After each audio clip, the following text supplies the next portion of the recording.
दोस्तों, आपको यहाँ पर एक तस्वीर दिख रही होगी जिसमें है ढेर सारे जानवर एक के ऊपर एक। यह तस्वीर ली गई है आपकी NCERT की कक्षा तीसरी की पुस्तक गणित का जादू के पाठ 4 से। तो चलिए देखते हैं यहाँ ये जानवर मिलकर क्या कर रहे हैं। आपको एक के ऊपर एक जानवर दिख रहे होंगे। हाथी जो है वो है सबसे बड़ा, उसके ऊपर एक गाय है, उसके ऊपर एक सूअर और उसके ऊपर एक बंदर। और हाथी के सर पर कौन सा जानवर है? वहाँ तो है एक गिरगिट और उसकी सूंड पर है एक चूहा। तो चलिए हम देखते हैं यह सब मिलकर क्या कर रहे हैं। इस तस्वीर में दिखाए गए जानवरों के बीच एक मुकाबला हुआ। तय किया गया कि जिस जानवर की पूंछ सबसे लंबी होगी उसे इनाम मिलेगा। अब आपको क्या लगता है कि इनमें से पहला इनाम किसको मिलेगा? ज़रा सोचिए, यह जानवर जो यहाँ मौजूद है इनमें से पहला इनाम यानी फर्स्ट प्राइज़ किसे मिलेगा? जिसकी पूंछ है सबसे लंबी। हाथी की पूंछ तो काफ़ी छोटी होती है। चूहा तो खुद ही छोटा सा होता है, तो उसकी पूंछ भी होती है छोटी सी। तो कौन सा जानवर यहाँ दिखाई दे रहा है जिसकी पूंछ होगी सबसे लंबी? क्या वो गाय होगी? गाय की पूंछ भी ज़्यादा लंबी तो नहीं होती, लेकिन हाथी से तो लंबी ही होती है।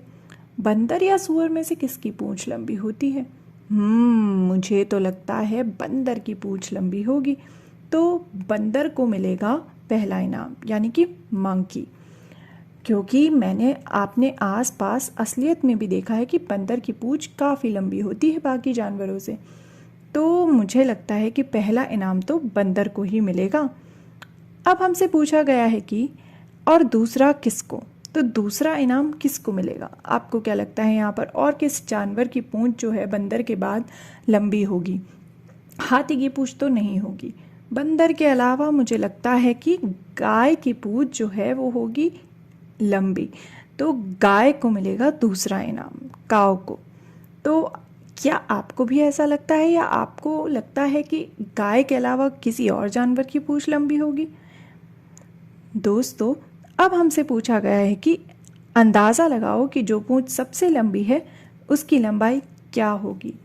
तो मुझे लगता है कि बंदर की पूंछ है सबसे लंबी और उसकी लंबाई तकरीबन 20 सेंटीमीटर होगी, अराउंड 20 सेंटीमीटर्स। आपको क्या लगता है कितनी लंबी होगी बंदर की पूंछ? तो इस खेल में तो हमारा जो बंदर है वह जीत गया, तो हमने उसे यह ताज पहना दिया क्योंकि वो आया है फर्स्ट, उसकी पूंछ है सबसे लंबी। अब ज़रा देखिए, यहाँ पे जो यह सांप है यह सोच रहा है कुछ। तो वह सोच रहा है क्या मेरी भी पूंछ है? तो यह सांप इस सोच में पड़ा है कि क्या इसकी भी पूंछ है। आपको क्या लगता है दोस्तों कि अगर सांप जो है वो भी इस खेल में भाग लेता तो क्या वो जीत पाता? क्या सांप की पूंछ है? सांप का तो पूरा शरीर ही पूंछ जैसा लगता है, पर क्या आप जानते हैं दोस्तों कि सांप की भी पूंछ होती है, लेकिन उसकी पूरा शरीर उसकी पूंछ नहीं होती। सांप के शरीर का अंत का जो थोड़ा सा हिस्सा होता है वह उसकी पूंछ होती है। तो आपको क्या लगता है अगर सांप भी इस खेल में भाग लेता तो क्या तब भी बंदर जो है वो फर्स्ट आता? मुझे तो यही लगता है, क्योंकि सांप के शरीर के आखिरी हिस्से का छोटा सा हिस्सा जो होता है वही उसकी पूंछ होती है, लेकिन बंदर की पूंछ होती है काफ़ी लंबी। तो दोस्तों, हमने जाना किसकी पूंछ सबसे लंबी, whose tail is the longest. आपको क्या लगता है इन जानवरों के अलावा और कौन जानवर इस खेल में अगर पार्ट लेते तो जीत जाते? कौन से जानवर ऐसे होते जिसकी पूंछ जो है वो बंदर से भी लंबी होती? ज़रा सोचिएगा और देखिएगा अपने आसपास कि कौन से जानवर की पूंछ होती है सबसे लंबी।